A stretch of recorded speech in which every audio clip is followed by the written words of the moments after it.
जय श्री कृष्ण मेरे दोस्तों, जय श्री राधे। दोस्तों, शास्त्रों में एक बड़ी सुंदर कथा आती है जब भगवान ब्रजवासियों को बैकुंठ के दर्शन कराते हैं।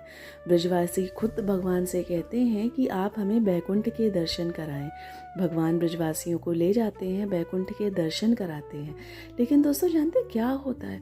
बैकुंठ का इतना सुख देखने के बाद भी ब्रजवासी क्या कहते हैं कि मुझे वृंदावन वापस ले चलिए।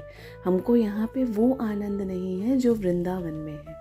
हमें ये बैकुंठ नहीं चाहिए, हमें वृंदावन वापस ले चलिए कन्हैया। तो भगवान उनको वापस वृंदावन लेके आते हैं।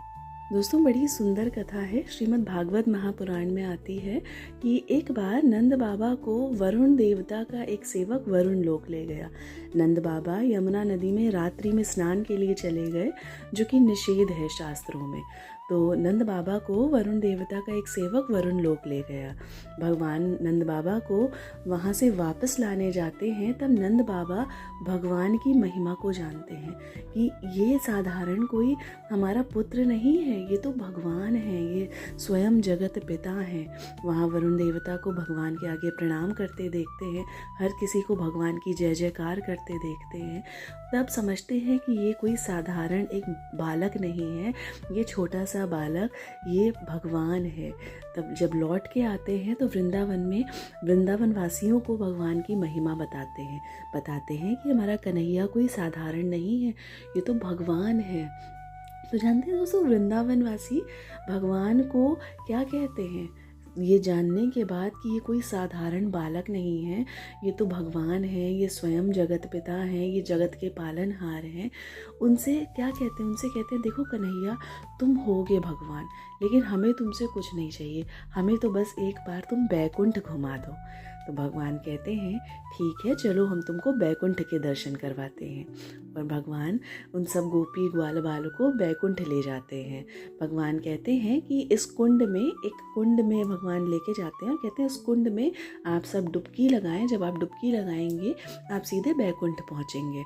तो सभी ब्रजवासी भगवान के साथ जब डुबकी लगाते हैं तो सीधे बैकुंठ पहुंचते हैं।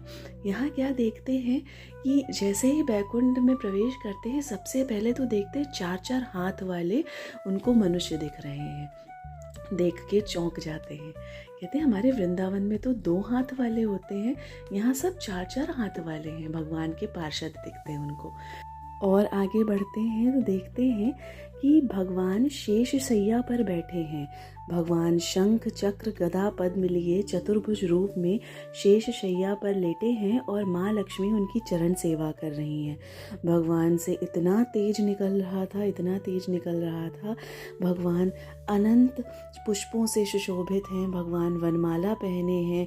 भगवान की सभी देवी देवता स्तुति कर रहे हैं, भगवान की जय जयकार बोल रहे हैं।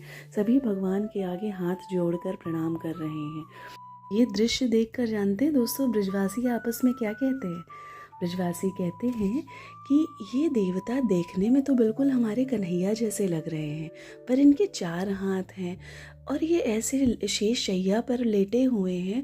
हमारे कन्हैया तो हमारे साथ खेलते हैं, हमसे बातें करते हैं, ये से चुपचाप लेटे हुए हैं, एकदम शांत हैं, देखने में बिल्कुल हमारे कन्हैया जैसे लगते हैं।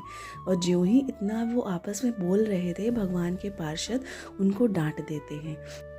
कहते हैं, चुप करो मूर्खों, ये भगवान श्री हरि की सभा है, क्या तुमने कभी भगवान श्री हरि की सभा नहीं देखी? जो इतना कहते हैं, ब्रजवासी आपस में बात करने लगते हैं। कहते हैं कि बैकुंठ भले ही सुंदर हो, पर यहाँ कोई सुख नहीं है, यहाँ कन्हैया हमारे पास नहीं है। कन्हैया उतनी दूर ऊंचे सिंहासन पर बैठे हैं, उनसे बोलना बात करना भी मना है। ऐसे बैकुंठ का हम क्या करेंगे जहाँ पे हम अपने कन्हैया से बात नहीं कर सकते, हमारे कन्हैया हमारे साथ खेलते नहीं हैं, हमारे साथ भोजन नहीं करते हैं। हमारे ब्रिज में तो हमारे कन्हैया हमारे लिए घोड़ा बन जाते हैं, हमारे साथ गेंद खेलते हैं। यहाँ भगवान ऊंचे सिंहासन पर बैठ रहे हैं और हमसे बात भी नहीं कर रहे। ऐसे बैकुंठ में कोई सुख नहीं है जहाँ हमारे कन्हैया हमसे दूर हैं। हमको वापस चलना चाहिए। सभी ब्रजवासी अत्यंत दुखी हो रहे हैं कि हम कहाँ आ गए, हम अपने ब्रज लौट जाएं जहाँ हमारे कन्हैया हमारे साथ हो। जानते हैं दोस्तों, ब्रजवासियों के लिए सुख क्या है? ब्रजवासियों के लिए सुख है कि उनके कन्हैया उनके पास हैं। दोस्तों भगवान तो अंतर्यामी है। अपने प्राणों से प्यारे ब्रजवासियों को जब दुखी देखते हैं, भगवान तुरंत उनको वापस उसी कुंड से बाहर ले आते हैं और सभी ब्रजवासी बैकुंठ से वृंदावन वापस लौट आते हैं। तो दोस्तों सोचिए, जो बैकुंठ का दर्शन कर आए हों, जो बैकुंठ के सुख को भी देख आए हों और फिर भी कहें कि नहीं, यहाँ से सुख वृंदावन में ज़्यादा है, तो सोचिए दोस्तों वृंदावन में कितना अनंत सुख होगा। और वैसे भी बड़े बड़े महापुरुषों ने कहा है कि आप चाहे कहीं चले जाओ, पर आपको वृंदावन सा आनंद कहीं नहीं मिलेगा। दोस्तों जय श्री कृष्ण, जय श्री राधे, जय श्री वृंदावन धाम।